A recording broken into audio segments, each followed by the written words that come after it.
Hello, and welcome to this eSchool News webcast. My name is Andrew Barber. I'm a senior contributing editor here at eSchool News, and I'm delighted that you could join us for today's presentation, which is sponsored by Fuel Education. And over the next hour or so, I want to discuss how the importance of supplemental tools, both in and outside the classroom, and how adaptive learning technology can increase student engagement and motivation. But before I hand things over to our moderator today, I do want to just take a few moments to highlight a couple of items about that console that we're using today.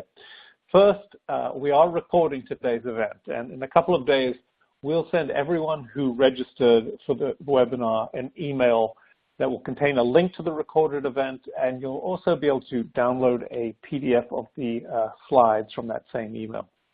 And second, please ask questions. Don't feel as if you have to wait until the end. At any point during the presentation, if you have a question, just type it into the Q&A panel on your console and hit the submit button. And I expect we'll probably have about 5 to 10 minutes at the end when our speakers can address your questions. We also have a chat function, which if you look down at the bottom of the console at the black toolbar, there's a blue group chat icon down there. Click on that if you want to talk among yourselves or to contact me or the eSchool News team with any technical issues or other concerns. But I do have one favor to ask. Please don't use the chat function to ask our panelists questions. They are simply not going to have time to monitor the chats while they're giving the presentation. So if you have a question for them, please use the Q&A panel instead. And with that out of the way, it's my pleasure to introduce you to our moderator for today, Renae Abboud. Renae is Director of Educational Solution Services at Fuel Education, and she leads a team of education specialists responsible for creating innovative and successful online and blended learning programs. She specializes in working with administrators through all stages of a blended learning implementation, including strategy, design, planning, and evaluation.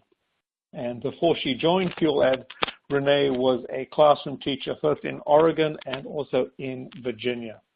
Welcome, Renae. It's always a pleasure to have you here at eSchool News. Thank you, Andrew. It's a pleasure to be here again. Thank you. I am excited for our third part in this series today to talk about our supplemental tools for K-8 and to really hear about the student success that we're seeing across the partners that we work with at Fuel Education.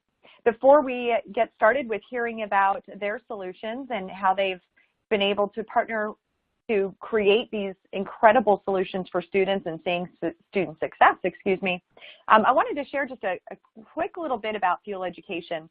We really do, as a mission, want to empower educators, and the word partner really comes to play when we talk about how Fuel Education works with school districts, and I believe you'll see that today when you hear from our speakers, Shannon and Justin. And we'll talk about how Fuel Education, as that mission, really looks to empower our educators by becoming that partner and helping to achieve the goals that every district looks for, whether that be to increase graduation rates or to have other positive outcomes across your school district. Within the Fuel Education suite, you will see that we have goals that likely match the same goals that are found across our district. And those solutions can come into play in a variety of different implementation models. We see that there are programs that are looking for more full-time solutions and programs to support students who may need full-time online or blended program needs, all the way down to those that are looking for blended solutions in a comprehensive or traditional classroom, and everything in between, which we'll be talking a little bit more about today, how those two middle pieces of intervention and supplemental programs can support all of the variety of, or the multiple variety of goals that you see there on the screen, but even more beyond that. We feel that, and as a organization and working with many districts across the nation, one thing that I take pride in is really focusing on what are the specific goals of every district, because every single one is unique. They may have similar goals, but their strategies within those goals may be unique based on their demographics or their student needs, or even the experience of their current staff and the professional development they may have or need moving forward. And we're going to hear about that today from our two speakers. I'm really excited to have Shannon here with us today. Shannon Ryan the libraries have really been a part of Shannon's life since she was in elementary school. She's volunteered in her elementary, junior, and high school libraries, and that has eventually paid off to the work that she does now. And in her first student job, actually, she took in the curriculum department at Hayden Library at Arizona State University. Shannon currently is the Library and Media Specialist at Lake Carolina Elementary Upper Campus, and she is also the district representative for the elementary librarians. She also, and let's say multiple hats that Shannon wears, she's also the supervisor liaison chair for the South Carolina Association of School Librarians. So we're really excited to hear from Shannon today and talk about how she brings supplemental solutions into her schools and how she impacts the student learning there. I'm also excited today to be hearing from Justin Burns. Justin is a principal at Leeds Elementary School in Alabama, and he currently is serving his third year at that school and has been a school administrator for the past 7 years. Prior to his current role, Justin has worked in a classroom as a classroom teacher for 7 years, and he holds an educational specialist degree from UAB, and we're really excited for Shannon and Justin to be here. They are both clients of Fuel Education and utilize two of our supplemental solutions. We're going to hear about those two solutions. One of them is Stride. It's a reward-based learning tool. And another one is Big Universe, a digital reading tool. So you can probably understand that the reading tool, based on Shannon's background in literacy and as a library media specialist, will be something she'll be talking a little bit about. And so before we get started on getting into the depth of how they impact student learning with those two supplemental tools, I'm going to ask each of them to introduce themselves and tell us a little bit about their school and their district demographic. So as I mentioned before, a lot of times that plays a big part in how you implement a program based on what the demographic of your school is like. And that's why I wanted them to be able to give you a little bit of background on each of their different district programs. So Shannon, welcome. I'll start with you. Welcome to our webinar today. Happy to have you. Thank you so much, Renee. My name again is Shannon Ryan, and I'm so excited to be here and sharing information with you about Big Universe and how we've been using it. This is actually my 7th year with the product at my first school and now at Lake Carolina Upper. My school now is just 3rd through 5th grade with approximately 513 students. My school, as our district is one-to-one technology. With our Chromebooks, and the kids in elementary do leave their Chromebooks at school. Our district as a whole is 20 elementary schools, and we have 4 elementary magnet schools. We serve a lot of students, approximately 13,000 in our elementary area, and a good portion of our schools are Title I, but not all of them are eligible. So we have the ability to use this a lot with our students across the district. And that's kind of a quick summary of ours. And now, Justin, what's up with your district? Yeah, good afternoon. My name is Justin Burns. I am the principal at Leeds Elementary School. We are a district of 4 schools. We're a city school system right outside of Birmingham. We have a primary school that's pre-K through 2nd grade. I'm at the elementary school, which is 3rd, 4th, and 5th grade, and we have a middle school and a high school. At Leeds Elementary School, we have roughly 460 students. We are about a 50% free or reduced lunch school. We are a Title I school. We're a Title I district as a whole. We have roughly 60% white students, 22% African American, 16% Latino, and 2% other.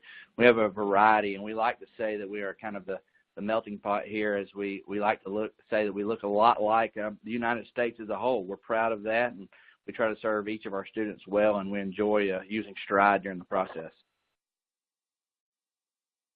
Great. Thank you so much, Shannon and Justin. It is a pleasure to have you both here, and we're excited to share what your solutions are. And I know you gave us a little bit of background on that, the demographic of your schools. And oftentimes we bring solutions into a school district, and it starts with a need. generally there's something that you need and you find that benefit and need as you continue to leverage that solution. So Shannon, I'm going to start with you. Can you explain what initiatives were happening at your school or within your district that warranted implementing a supplemental solution? Well, we had two things going on in our district. One being that budget, of course, is tight for everyone and how to make the most out of our dollars. And we were looking for support for informational text and getting more materials in and providing some equity across all of our schools in our district.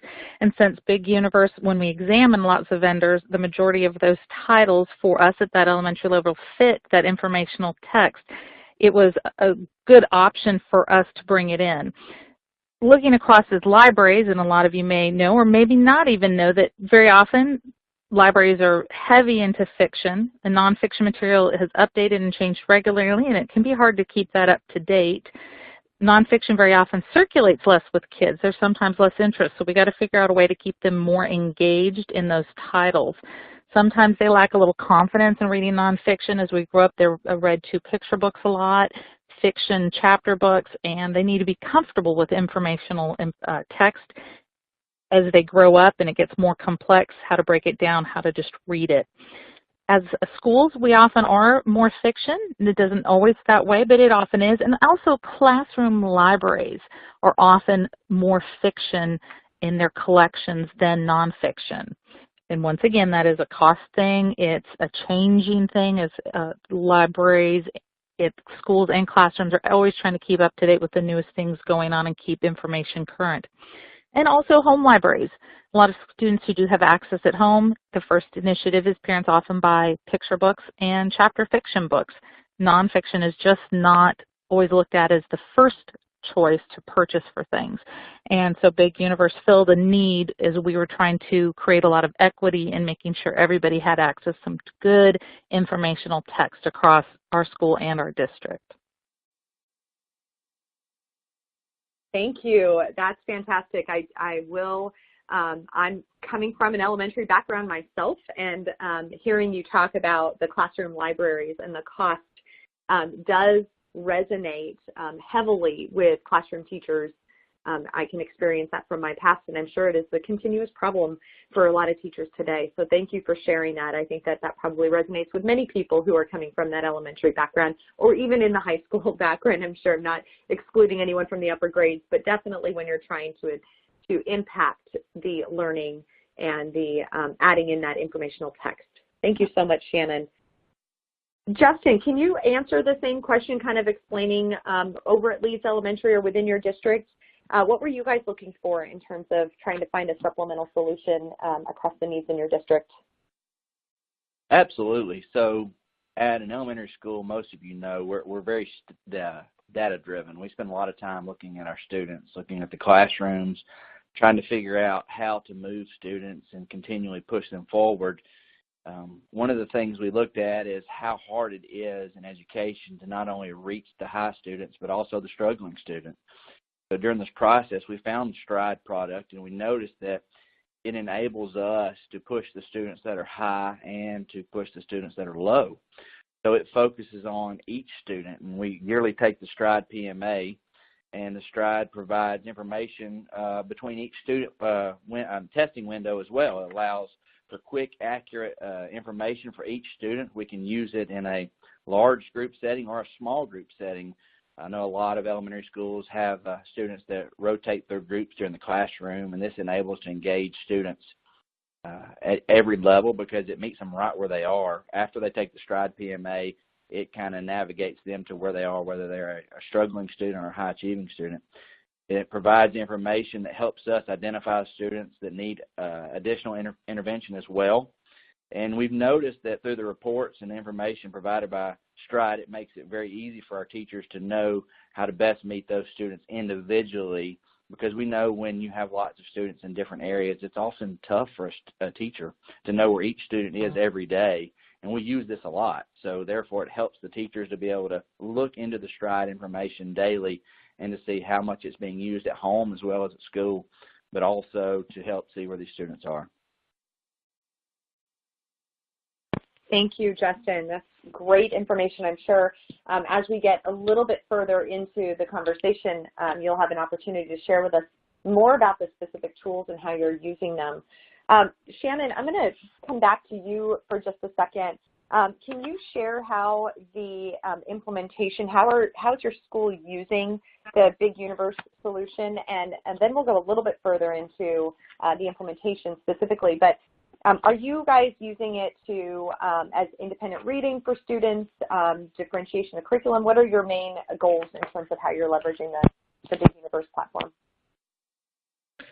Thank you, Renee. We are actually using it on all those things you talked about. Specifically, it's supporting curriculum. A lot of titles in the database support actual curriculum. We use it to differentiate because it has so many levels available for readability for books. And then what I like to, of course, push the most, I think, as a bias is independent reading, that I'm finding titles for kids. I'm showing them all the fun things that they can read and keep their interest in informational text that's not necessarily curriculum driven. So we use it in 3 very distinct ways on a regular basis. That is fantastic. Great. Thank you so much. And let's take that a little bit further. So I know that you're going to talk about Big Universe and the implementation specifically, but just to make sure everyone has a little context, and we're throwing out some terms. You're talking about Big Universe and Justin's talking about Stride. So I want to take just a second for the audience just to give them a little bit of a background on Big Universe so that as Shannon continues to share the specific implementation in their school, you understand a little bit more about the product. Big Universe is a program, as you heard Shannon share a little bit, that provides access to high interest literature, and which we understand, and as Shannon has explained, is critical to sparking a student's love for reading, especially in those formative years, And Shannon talked a little bit about how the engagement and interest and building confidence across the students. With Big Universe, you have access to thousands of leveled eBooks and balanced literacy tools, and students have access 24/7 on any device to leverage these eBooks, whether they are students' interests by students searching the books on their own or assigned specifically by their classroom teacher. So as we dig, now that I've kind of given a little bit of the background there, Shannon, can you go a little bit further now and talk about the evolution of your district implementation of Big Universe and how that evolved? Certainly. Thank you.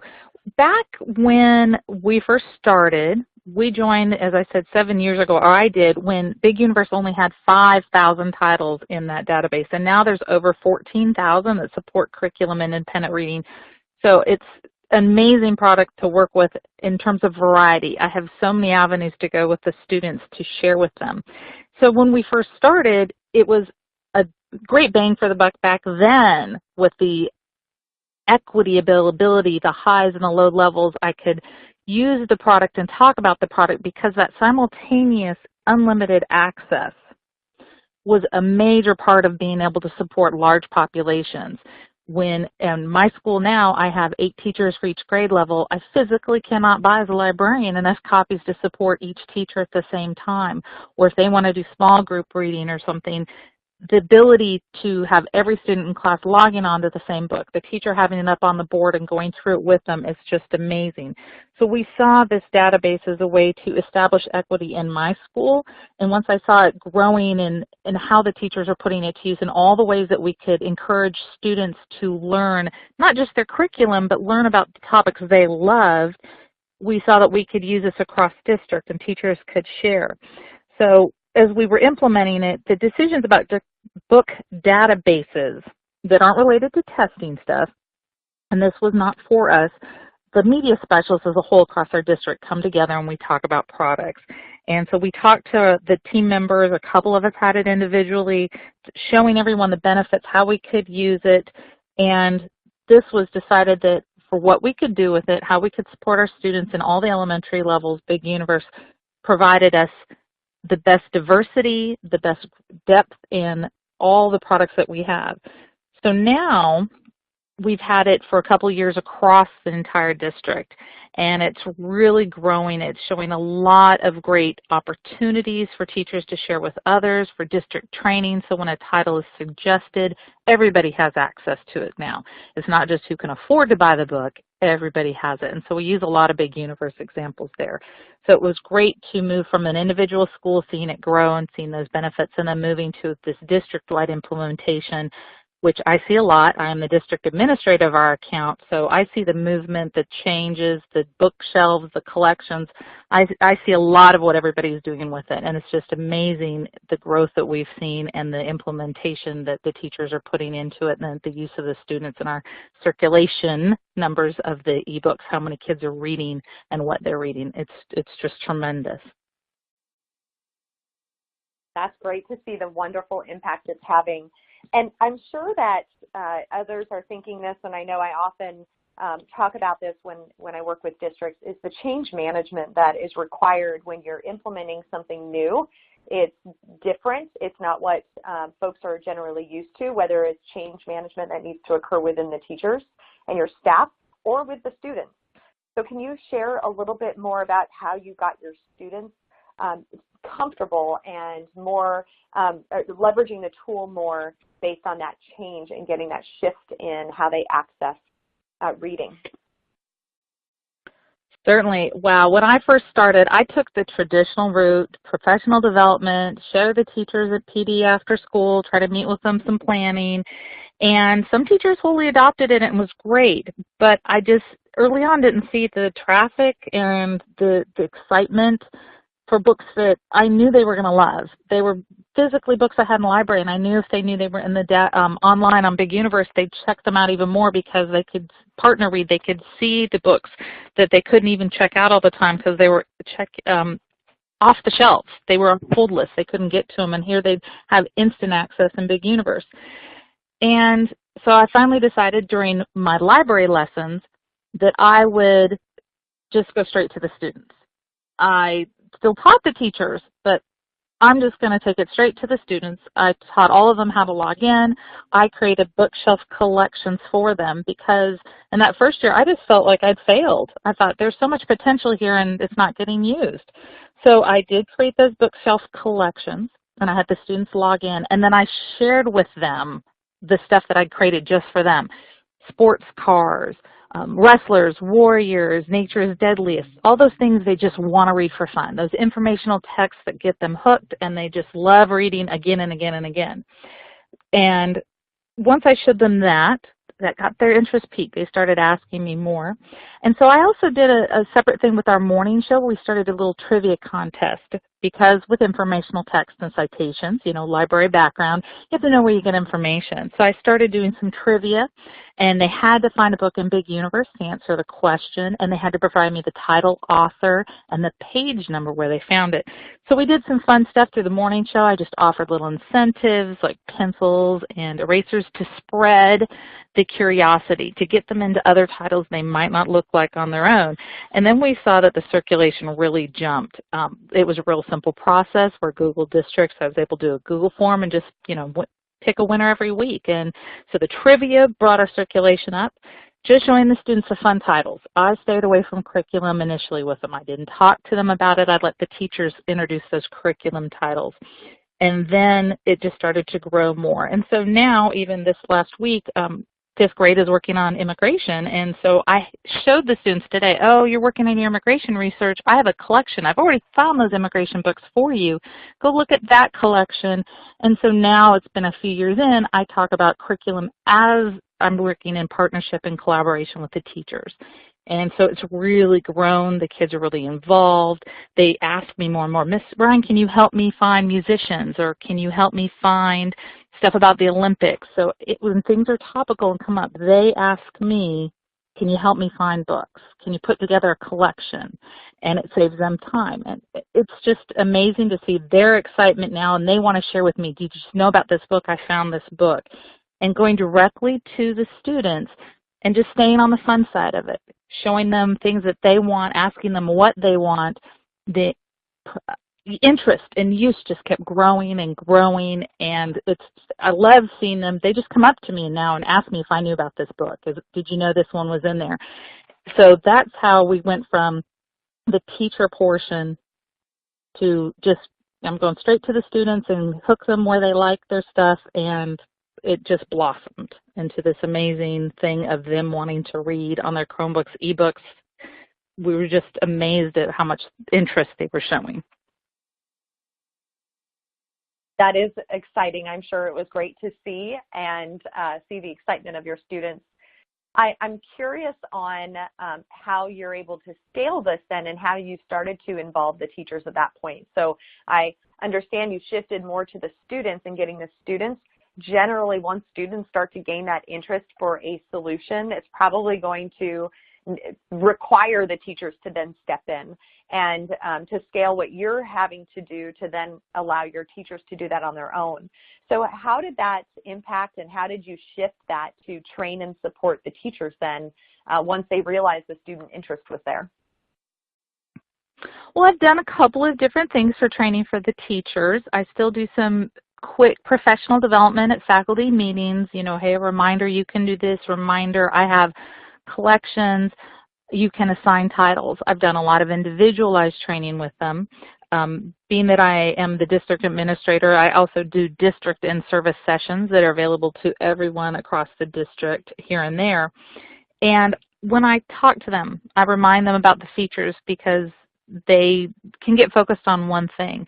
But I look for what they're doing. I have their curriculum pacing guides, keep abreast of what's going on in the classroom at the different grade levels. And I started creating collections. Oh, I know you're working on explorers. I know you're working on Native Americans. As I said, I just was working with 5th grade on immigration. And I'll put together carts and collections, and I'll email them. Oh, I've added a new collection on this topic. So they don't have to do all the work of looking for the books. It's already done for them. They just friend my account. They can then assign that title to students if they need to. They can just put it up on the board, and they really appreciate that time that I've saved them by putting some collections together. And so I just email them. I share with them, ask them to sit through a lesson, part of a lesson with me if they can, so they can see what I'm showing the students. And all those things together kind of work, you know, talking to the team lead sometimes and just, hey, what's coming up? How can I help you? And those partnerships, the collaboration keeps growing as they see what I can offer them to help them manage finding the right book amongst 14,000. And, you know, that's my job as the media specialist, to help them find the right book that supports what they're doing in the classroom. And they ask me for more help, and I also push it out. I share with them new features, new titles, anything to keep them engaged, with little reminders throughout the year, because things change, you get bogged down. They may have had a great unit early in the year and then forget that it could also help them later in the year. So I periodically throughout the year try to touch base and share with them as well. That is great. It's so amazing to see the transition and change occur. You experienced what we see happen a lot with many solutions, and I'm sure this resonates with multiple districts and programs who bring in a new solution. And that first year, as you stated, might be a little rocky in getting the way and model that will work for your district to actually be implemented in the way that you're hoping for it to be. And you started by trying to pass it down through the teachers, quickly realized that you may need to focus with students first and get that interest, and you made that shift. And I think that this is one of the things that at Fuel Education, when we talk about being partners, you were able to do that. And we do encourage that, and we like to work with districts in helping find multiple ways and avenues to support the implementation of new products as we focus really on that change management. It's great to see that you were able to recognize that, immediately make a shift in how you were approaching it and getting that pushed down to your district through your students. So excellent to hear the amazing work and change that occurred with getting students and then teachers involved more with the solution. We're going to shift gears just a little bit. We'll come back to you, Shannon, but I want to shift a little bit to Justin's solution and talk a little bit about what Justin is doing within his school. So we'll talk a little bit about Stride. Stride is another supplemental tool for students in the elementary grades. And Stride is an engaging teacher tool, and it starts with students in pre-K through 8th grade. And it motivates students towards mastery and rewards learning with games. And it does this by really looking at what motivates students. And we understand that motivation of students can be very challenging. And therefore, Stride uses games and rewards to inspire students to master very difficult concepts that they may come across in math, language arts, reading, and science concepts. And so Stride's adaptive technology will guide students to practice where he or she needs it most. It recognizes where the student is struggling, and therefore it serves up a variety of content that's lively and engaging, rich, and brings a spirit of community and a little bit of competition, which many students enjoy. So it's great to have Justin here to share a little bit more about Stride and how he's using it in his school district. But Justin, can you give a little bit more detail on the motivation and engagement piece of Stride and what feedback you may have heard directly from your students? Yeah, absolutely. So as we mentioned earlier, I'm a 3rd through 5th grade school, and fortunately for me, I have a 3rd grader here at Leeds Elementary School and a 5th grader here at Leeds Elementary School that are my own children, and I've noticed that students really enjoy competition. My boys that go here, they love the competition and the fact that they can compete with their friends. The teachers can keep up with how much time they log in. That's one of the things that we do often is we look at the log and we notify that the students, hey, we noticed that you've been spending a lot of time on Stride, and we reward them. So kids really enjoy the competition in that area. They're very motivated by the points and the coins that they can collect by achieving correct answers. So it pushes them to keep answering correctly, because we know sometimes in these computerized games, they're rewarded just for answering questions, and this makes them answer the question correctly.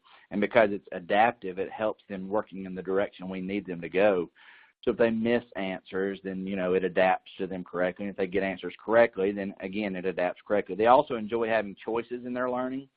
You know that in today's age, especially, that children really like choices. So they have the opportunity to choose in different types of games they can play to meet their goals. The grade level and class-based scoreboards even have some of our students logging on at home to continue working and keeping their score as high as possible. We've noticed that's been a big factor here at Leeds Elementary School, is that our students really enjoy logging on at home. We know how hard it is in general to ask students at this age group especially to do homework. And here they are taking their devices, because this can be used on many different devices. We have Chromebooks here at school and iPads, but students who don't have a Chromebook at home, they have their iPads or their parent's cell phone, whatever, a lot of them log on to different devices at home, and it shows up in the teacher's database to how much the students are logging on at school and at home, and it's really engaging kids across the board. That's fantastic, Justin. I've heard the same thing resonated from many districts who leverage Stride. We're seeing that when you're looking at the time that students are accessing, they're finding that many students are accessing at home, likely because of the fun component that is built within Stride. So I'm going to take just a minute to come back a little bit on the slide that I was showing earlier, just to clarify what you just said there, Justin, that students are still reviewing concepts, and if they don't answer those questions accurately, they don't gain those points to then play those games that lead to that leaderboard and scoreboard that they're trying to compete with their friends.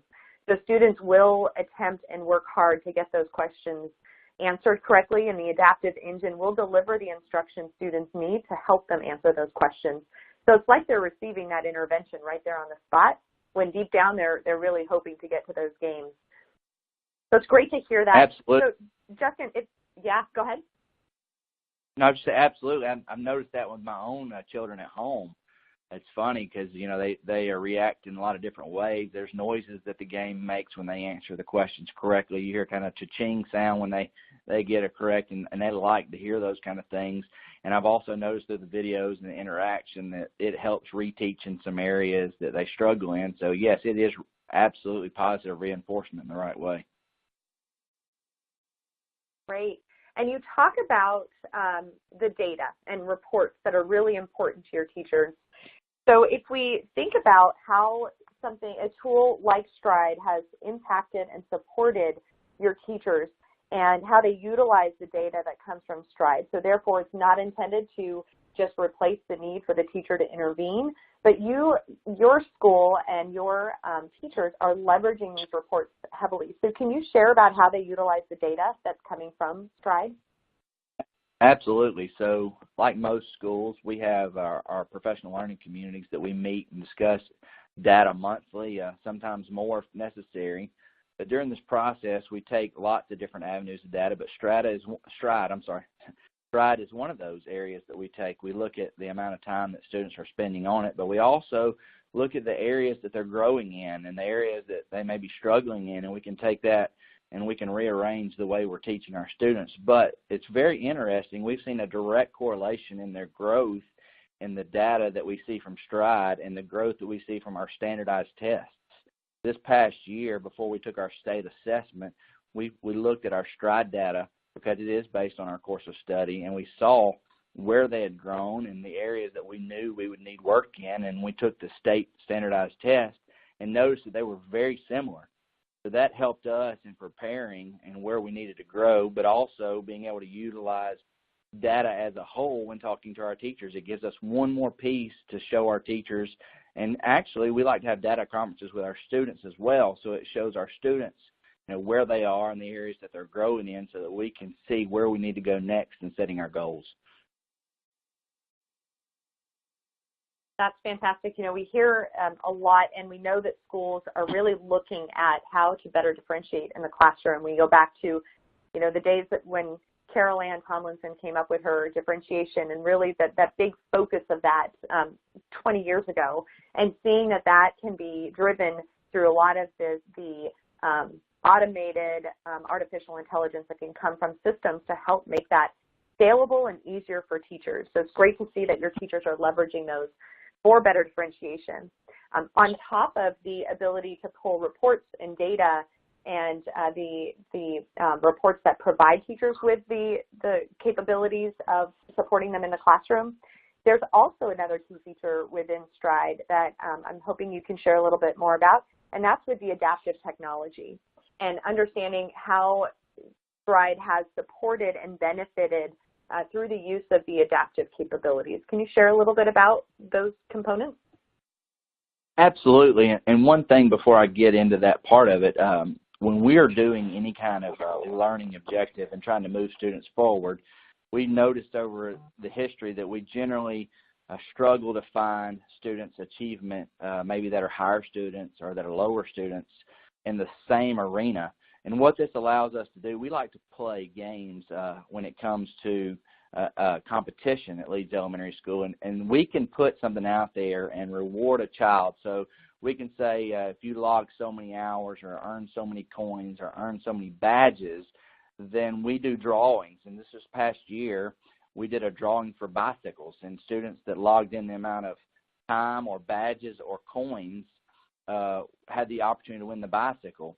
And one of the students that won the bicycle was not a high achiever. It was someone who was rewarded by getting their name in the basket so many times because they had logged enough time and earned coins and badges, and was actually a low achieving student. And we saw that it helped that student be where they needed to be.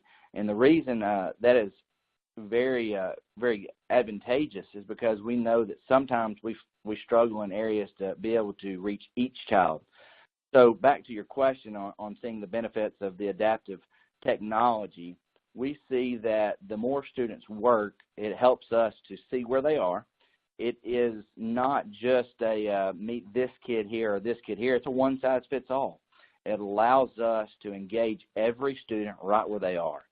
And I know that with the more students that are in the classroom, and sometimes there are funding issues in certain areas, this enables a teacher in a classroom to engage every student right where they are. And it can happen from the 8 to 3 o'clock time period, or it can happen after school. And that adaptive engine allows the teacher to see the progress, to see how the student grows. It allows competition no matter where the level is. So a student that has been a low achiever can be competing against a student who is a high achiever, because it's not based on their level. It's based on the amount of time and the coins and the badges they earned during the process.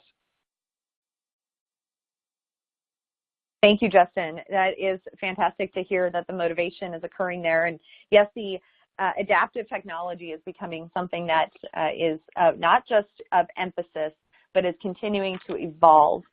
Those pieces and components that continue to be built within systems is important and imperative to the tools that teachers leverage in the classroom. So it's great to hear that you're using those, and you'll be seeing more and more of those pieces coming in as well.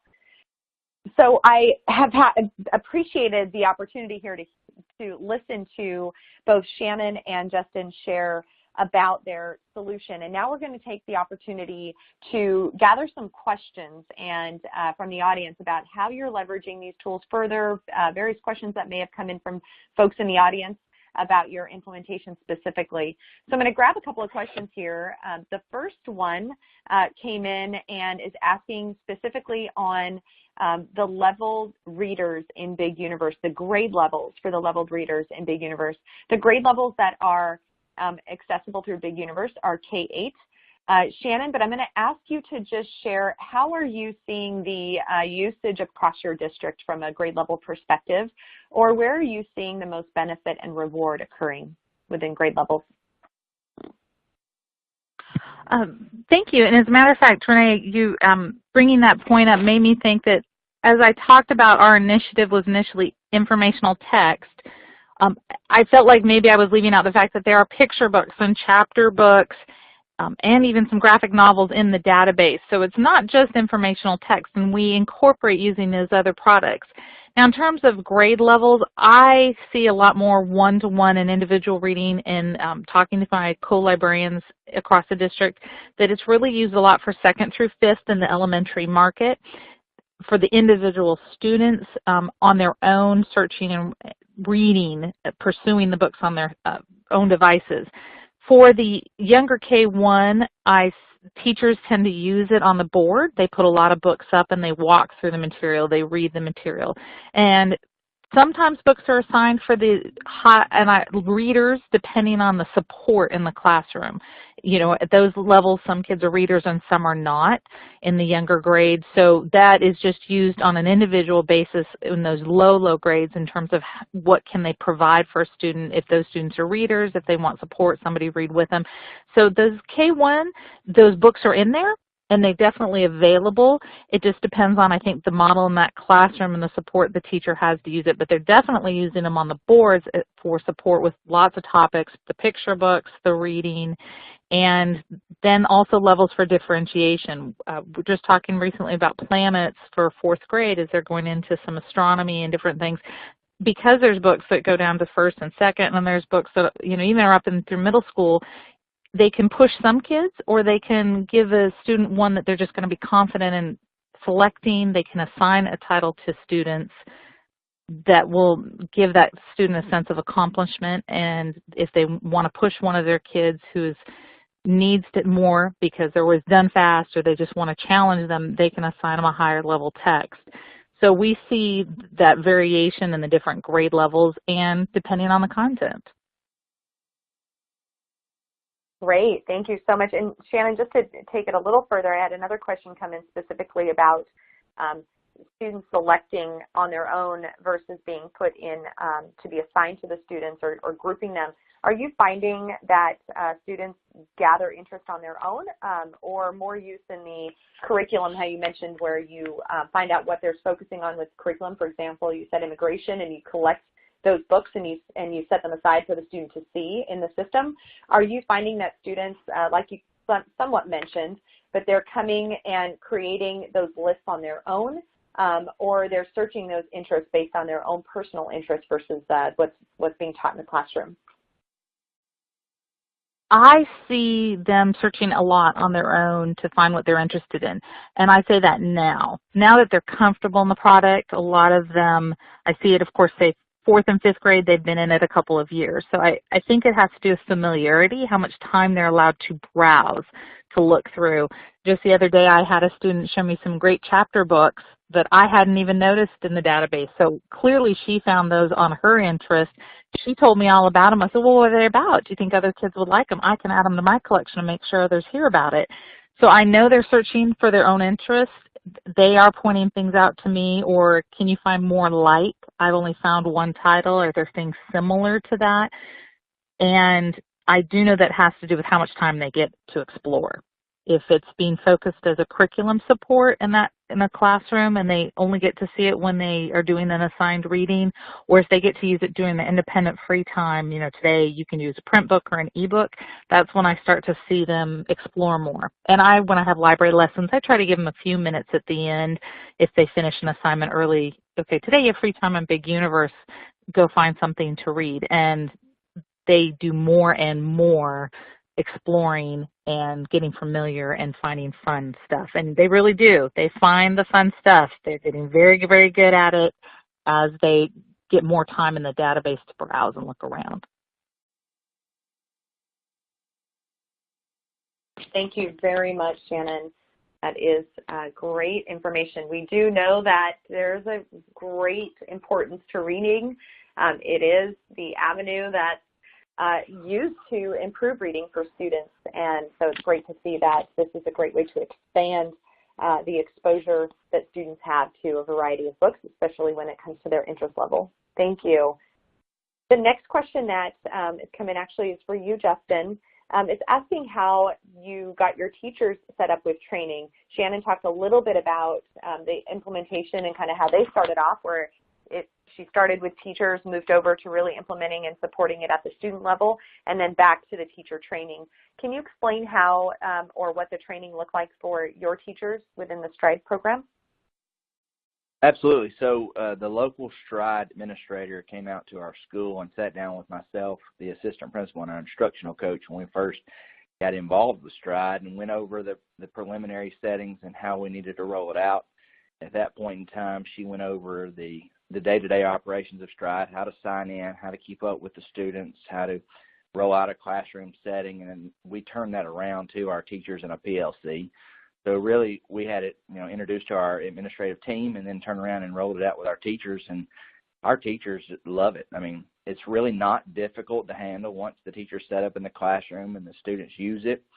We send home a piece of paper with every student with their login information. They know how to sign into the STRIDE with their local code, and if they have any questions on their local code, essentially what they can do is they type in the classroom code and they get to pick their name.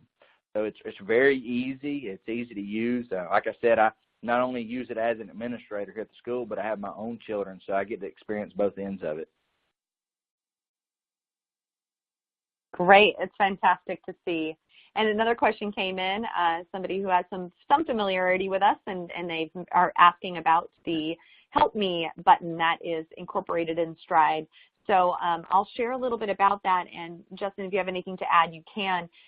STRIDE comes with access for students to a button that is called Help Me. It's a little icon at the top of a question that a student may get to try to gain their coins. And instead of the system providing the automated intervention that the student may need based on the algorithms and identifying where students are struggling, it does have an opportunity for students to self-assess and to understand when they need help. And this is what we call a Help Me button, or it's got a little hand raised up. A student who wants to raise their hand, typically in a classroom, to ask a question or to gain extra help. This Help Me feature delivers recommended lessons to support the student in that particular concept. So if their question is around ratios maybe, or requires them to understand ratios and they can't seem to understand, or they don't want to guess and they want some help, they can select that Help Me button and be provided with some additional resources. Justin, do you have anything to add to that, or did I explain that one well, or would you like to take that a little bit as well? No, well done. Perfect. Thank you.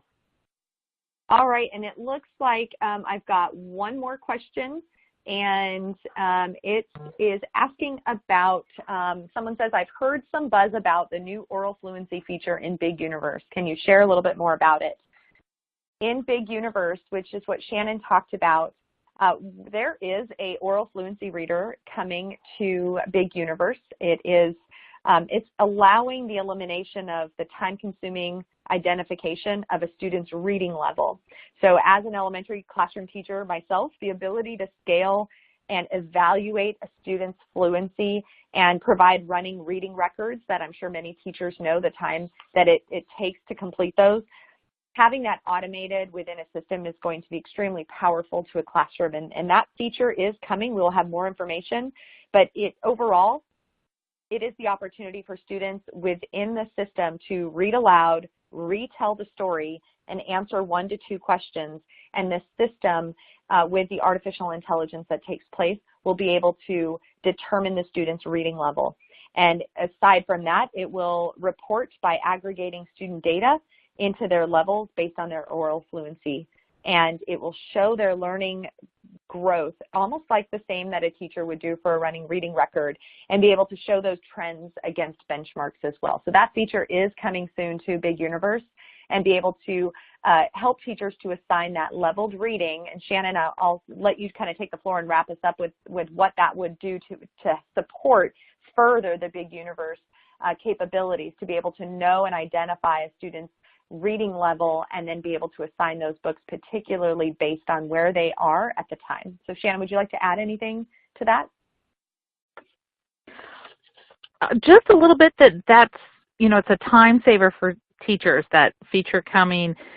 We have great tools. You've either used DRA or you've used Lexile over the years to make some assessments. And so those tools already exist within Big Universe on most of the books, so that does help you navigate the differentiation. And this is just going to be another great tool that's going to help assist teachers and make good decisions and adjust more frequently, I think, than some of the traditional methods we currently use for that assessment. Great. Well, we're excited to bring that to you all very soon. It will be an amazing feature. And like you said, Shannon, the ability to know where a book is leveled, because they are leveled readers, is an important part of where you assign and what you do assign, but allowing a tool built within that will also record and assess those students is that one additional feature that comes in. So both with Stride and Big Universe, we're looking at how we can continue to bring the adaptivity and artificial intelligence capabilities that we can into our systems to better support and bring power into the teacher's hands. So thank you both for coming today. I really appreciate the time that you have all spent to share with us about your solutions, how you bring supplemental tools to increase student success in your classroom. And I thank you all for coming today. I'm going to pass it back over to Andrew. And Andrew, thank you again for hosting us and having us here today. All right. Well, thank you so much, Renae. And thank you also, Shannon and Justin. Really a fantastic conversation. It was really interesting listening to both of your experiences coming from the library side and the principal side. So that kind of perspective is exactly what we need. I don't see, as Renae says, I don't see any more questions that have come in from the audience. So at this point, I think we can probably wrap it up and head out for the rest of our days. But before we do that, I would encourage you to visit the Fuel Education website at the URL that's on the screen. They have a whole wealth of resources there that can help you. So please do take the time to go visit that. And as we wrap up, I want to thank again Shannon Ryan, Justin Burns, and Renae Abboud again for their presentations. And I'd also like to thank Fuel Education for its support. And one final reminder, we will be sending out an email to everyone who registered for the webinar when the recording is ready, and so you should get that in about a day or so. So thank you, and this concludes today's webinar. Goodbye.